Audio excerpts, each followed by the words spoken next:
അപ്പോൾ ഞാൻ നിങ്ങളെ ഇതിന്റെ ബാക്കി ഭാഗം പരിചയപ്പെടുത്താൻ പോവുകയാണ്. നൈറ്റി ആണെങ്കിലും നമുക്ക് നല്ല ഭംഗിയിലും ഫാഷനിലും ഇടണം. അതാണ്, വെറുതെ കളസം പോലെ ഇട്ടിട്ട് നമുക്കൊരു പ്രയോജനമില്ല. അപ്പൊ ഞാൻ നടന്നറിയാം എന്റെ നൈറ്റി കട്ട് ചെയ്തതിന്റെ ഫ്രണ്ട് ഭാഗം എടുത്തു, മുൻഭാഗം എടുത്തു മാറ്റി വെച്ചു. ഇത് ബായിക്കാണ്. അപ്പൊ ഞാനിവിടെ 2 ടക്ക് ഇടാനുള്ളത് 11 ഇഞ്ച് ഇറക്കത്തിൽ 2 ടക്ക് ഇടാനുള്ളത് അടയാളപ്പെടുത്തിയിട്ടുണ്ട്. പിന്നെ ഞാൻ അടുത്തെന്നറിയാവോ, ഈ പുറം ഭാഗം 1 ഇഞ്ച് വീതം അടയാളപ്പെടുത്തിയിട്ടിരിക്കുന്നത് ഇത് കളയാനാണ്. എന്നാലേ പുറം ഭാഗം ഒരു പിടുത്തം കാണത്തുള്ളൂ, അല്ലെങ്കിൽ ഒത്തിരി പൊങ്ങിക്കിടക്കും. അപ്പൊ നമ്മൾ എത്ര വണ്ണം എടുത്തെന്ന് വെച്ചാൽ അതിനേക്കാളും 1 ഇഞ്ച് ഈ പുറം ഭാഗം കളയണം. അപ്പൊ ഞാൻ ഇതിന്റെ പുറം ഭാഗം കളയാൻ പോവാണ് 1 ഇഞ്ച്.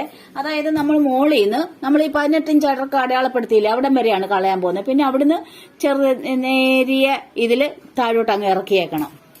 ഈ 18 കൊണ്ടുവന്നിട്ട് നമുക്ക് പെട്ടെന്ന് താഴോട്ട് ഇറക്കാൻ പറ്റത്തില്ലല്ലോ, അതിന് പകരമാണ് നമ്മൾ ചെറുതായിട്ട് കൊണ്ടുപോയി താഴെ കൊണ്ട് ഇറക്കുന്നത്. അപ്പൊ ഞാനിത് കട്ട് ചെയ്യാൻ പോവാണേ.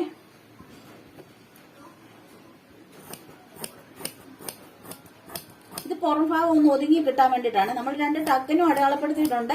എന്നിരുന്നാലും നമുക്കിത് പുറം ഭാഗവും കൂടെ ഒതുങ്ങി കിട്ടാൻ വേണ്ടിയിട്ടാണ് ഇങ്ങനെ എടുത്തിട്ടുണ്ട്. ഇനി നമുക്ക് മുൻവശം എടുക്കാവേ. നമ്മൾ ഈ പുറം പീസ് അടയാളപ്പെടുത്തി നമ്മൾ ഇതങ്ങ് മാറ്റുവാണ്. ഇതങ്ങോട്ട് മാറ്റിയിട്ടിട്ട് നമ്മുടെ മുൻഭാഗം ഇട്ടിരിക്കുവാണ്. ഈ മുൻവശത്തെ പീസ് ഇട്ടിട്ട് നമ്മൾ ഇതിന്റെ ആദ്യം തന്നെ നമ്മൾ ഇതിന്റെ കഴുത്താണ് വെട്ടാൻ പോകുന്നത്. ഇതിന്റെ കഴുത്ത് നമ്മൾ വെട്ടി മാറ്റാൻ പോവാണ്. കഴുത്ത് ഞാൻ എടുത്തിരിക്കുന്നത് 6 ഇഞ്ചാണ് എടുത്തിരിക്കുന്നത്. 6 ഇഞ്ച് എടുത്ത് നല്ല റൗണ്ടില്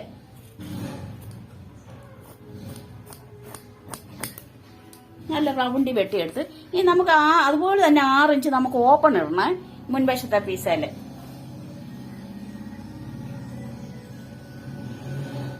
ഇത് പണി പിടിപ്പിക്കാനുള്ളതാണ്.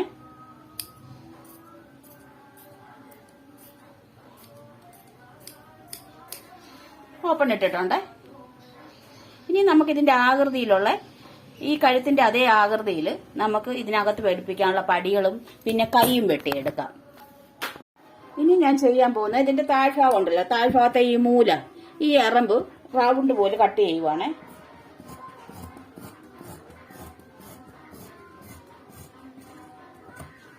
കട്ട് ചെയ്തു. അപ്പൊ തന്നെ ഞാൻ അതിന്റെ കൈകൾ വെട്ടിയെടുത്തു. പുറം കഴുത്ത് വെട്ടി, മുൻഭാഗത്തെ കഴുത്തും വെട്ടി. പിന്നെ ഈ എടുത്തിരിക്കുന്നത് അതിനെ പടി പിടിപ്പിക്കാനുള്ളതാണ്. അപ്പൊ എന്റെ വീഡിയോ കണ്ട എല്ലാവർക്കും നന്ദി, നമസ്കാരം.